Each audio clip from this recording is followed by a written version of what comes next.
So while I wait for a few people to walk in, I'm just going to say that I had one of the most fun panel presentations of my lifetime at a tech privacy reception event, and it was Amy, Heather West, and myself speaking, and we let a token man join the panel. The token man happened to be paying for the reception, so he did not get nearly as entertained when we were like, there's a problem getting men into tech. We need to do some programs, maybe something around STEM. There's a pipeline problem. So we had so much fun on that panel, but So 19 years ago, I did my first training on the intersection of technology and violence against women. 17 years ago, I attended my first Computers, Freedom, and Privacy Conference, CFP, and I found some of my people that I've known now for 17 years. And then 15 years ago, I started advising tech companies. I kept bumping into Google and Microsoft and folks at CFP, and they finally started calling and saying, hey, we want to talk to you about what happens with survivors of domestic violence and sexual violence with this product or this setting or this browser issue. And so we started advising the companies then. And then 10 years ago, after many years of showing up in the privacy space and people saying, why is a victim advocate here? And they're like, oh, of course you should be here. Then 10 years ago, they asked me to co-chair, along with Jay Stanley from the ACLU, the CFP conference. And so I finally felt like I had arrived in the tech privacy space. So I'm going to start with just telling you a couple of statistics, and they're staggering. So the World Health Organization has shown that 1 in 3 women will be assaulted, they will experience sexual violence or domestic violence at some point in their lifetime, 1 in 3 worldwide. And the statistics hold true in the US. Depending on the study, it can be 1 in 4 or 1 in 5, but it really doesn't matter. It's a staggering number. And then when you look at male victims, men are victims of domestic violence, and they're definitely victims of child sexual assault and sexual violence. So 1 in 4 girls and 1 in 6 boys will be sexually abused before they're 18. So I'm not talking a small subset of the population. I'm talking about the entire population. Everybody in this room and everybody watching the live stream knows a survivor. They may not have told you, but they have lived it. So 40 years ago, the domestic violence and sexual violence activist community, the movement, was founded on the premise that you've experienced something so personal, so invasive, that it is completely your choice if anybody knows you're a victim. So we were founded on the concept that everything about a rape crisis center and a domestic violence shelter was completely anonymous. It was sacred space. Nobody knows you're a victim. Police officer calls me, I would say, I'm sorry, I can neither confirm or deny, but are we getting drinks later? We gave nothing away. And as the technology age has advanced, people have been really coming at victim data. We're under siege. So about 17 years ago, the Department of Housing and Urban Development had a semi-well-intentioned desire to track victims of domestic violence through large databases. So just the premise of you're being stalked by your ex, so we're gonna put you in a large database so we can track you. Brilliant idea. We said no, that's not gonna happen. We don't give law enforcement information, we don't give information to funders, we don't give information out, period. Hard stop. And we sort of won that battle, but unfortunately all the other social services in the community still have to turn over data to these large databases. So if you need homeless shelter, if you need food from the food bank, you have to give up your privacy and they have to track you. They know your pregnancy status, they know your veteran status, they know your mental health status.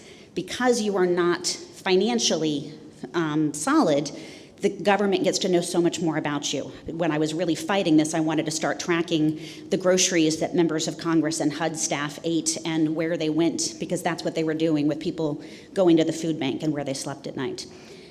So we worked with Congress back in 2005 in the Violence Against Women Act. We created several different stipulations in there that said victim information housed at a victim service provider is sacred. And it's confidential and you don't get it. And we even defined personally identifying information, Congress defined personally identifying information as name, address, social number, date of birth, all the things you'd expect, but we added an internet protocol address. We had IP address in statute. We also had any other information that would serve to identify the victim, faith, ethnicity, child's, how many children, ages of children, anything that would identify a victim. That is only to protect the information housed at those victim service providers, those rape crisis centers, those shelters, but it is absolutely really tight. Unfortunately, people keep attacking that. So we now have a problem on college campuses where you have university administrators who don't want to deal with sexual assault on campus, and they're actually trying to say that the Clery Act and Title IX, which were intended to help sexual assault survivors, they're basically trying to say that the victim service providers on campus that have these protections are not protected. They want to take the rights away from victims, and basically a victim comes forward, says, I was raped, and the university administrators are trying to take control over what happens away from the victim, get police involvement before they're ready, take college action steps, and they're basically using confidential information as a weapon against the victim, saying if you disclose it all, you lose all control. And so I truly believe that it's because those university administrators want to drive down reporting. They don't actually want to help victims. Another dilemma with victim data that's housed at a victim service provider is data breach notification.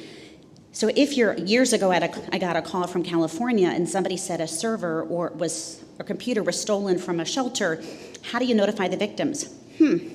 Yeah, that's problematic, because you really can't send a letter from Santa Clara Rape Crisis Center to somebody and mail a letter saying your information was compromised. You've just identified that someone's a survivor and they accessed help.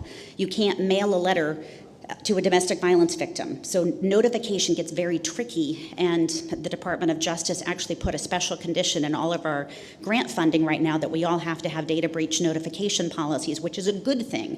It's just a challenging thing because we can't do notification the normal way people would expect. You have to really put something in the newspaper. You can't mail stuff and you can't do phone calls. So the other big bucket I want to talk about is data everywhere else. So what happens with survivor information is because they are us, they're everywhere, we are everywhere, their data is everywhere. And when people think about privacy of medical records, often people think about the diagnosis is what's sensitive. Well, if you're surviving violence and you've relocated and you're living in another town, in another neighborhood, the diagnosis may not be the thing you're most worried about, it's your home address. Because if your ex sees that address, now you've been found. So what people consider sensitive is different based on your context and who you are and what's happening in your life. And then things get really tricky because we are very, very supportive of domestic violence, sexual violence response, and marginalized, targeted communities. We are very protective and concerned about the treatment of trans survivors, of people of color, of immigrant survivors. And so we obviously want open police data. We are supportive of transparency and accountability to communities. But with that open police data comes the problem of identifying some of the most marginalized survivors.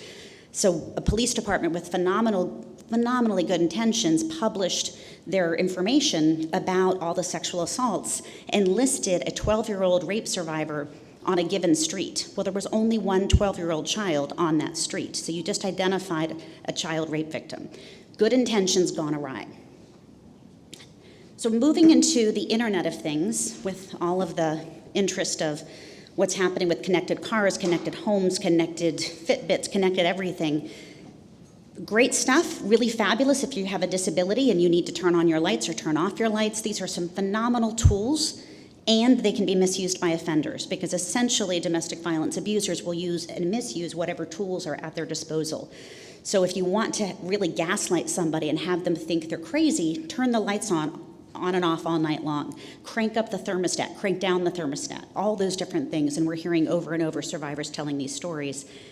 And then it gets really tricky of what happens when you break up. So you've separated from your ex, who owns the data? How do you control that data? And it's not a new phenomenon. Years ago, I got a call from a survivor who said, my ex kept getting into my car. We were broken up, protection order in place, and I kept having notes left in my car. But it was locked. I went into the office, car was locked, and it was a police officer that finally figured it out. He said, do you have OnStar?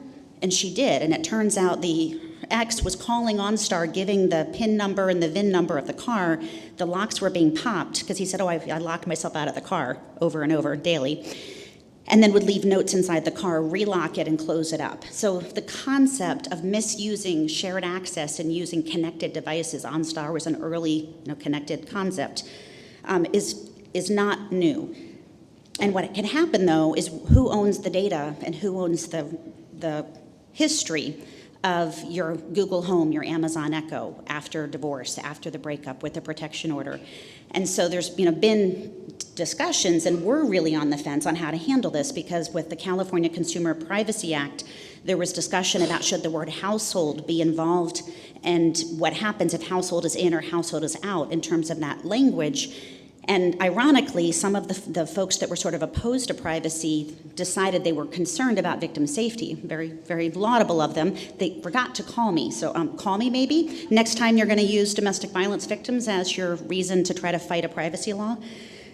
And they wanted the word household taken out. And we actually came down on, we really can't weigh in on this. It is so complicated. Offenders can access information in so many ways. We are going to stand down, and we're not going to oppose the word household. We're not going to support the word household. We're going to just stay neutral on this one because it's too messy. And on principle, do not use our issue without calling. We've been advising tech companies for 15 years. They've got my number. Two-factor authentication, another real conundrum, because it's something we recommend for survivors to increase their privacy and security. But what if your ex controls the device that gets the two-factor ping? So we've had cases, one recently, a victim down in Australia had a Google and a Hotmail account, and they were used as the recovery email addresses for both accounts, and her ex had compromised both of those accounts. She had evidence and photos of the abuse in both email accounts, so she didn't want them shut down. If possible, she wanted to recover them, but every time she tried to reclaim the password, it was sending it to the other account, which her ex also had. So just dilemmas people don't think about, and on that one, I want to do a shout out because Google and Microsoft both stepped in to help unravel that. And we've had really good success with tech companies. When we escalate some of these really high-risk, extremely complicated cases, they do respond, and they have essentially identified teams that will be available to us 24 hours a day for those really, really challenging cases. So I want to make sure there's time for questions, but I want to leave you with the concept that when we are thinking about privacy, we need to not just be thinking about privacy for middle-class, affluent white folks. We need to not just be thinking about how do I protect my porn viewing from big government. Guess what? There's a lot of people in society that are worried about their lives. Black Lives Matter. They care about being tracked by the government in a whole different way. Trans survivors, immigrant survivors, communities of color. And so I am thrilled that Access Now has had such a diverse group of speakers talking about privacy from a holistic way and not from a very narrow way that historically was much more about sort of protecting the most privileged. So thank you for having me.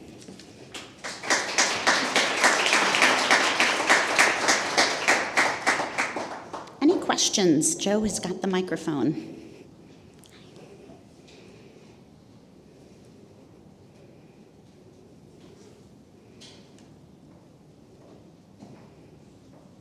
All right, I'm going to be here for the reception, and I'm happy to chat more then, and I'm going to let Amy, do you want to roll it into the next session? Great, thank you so much.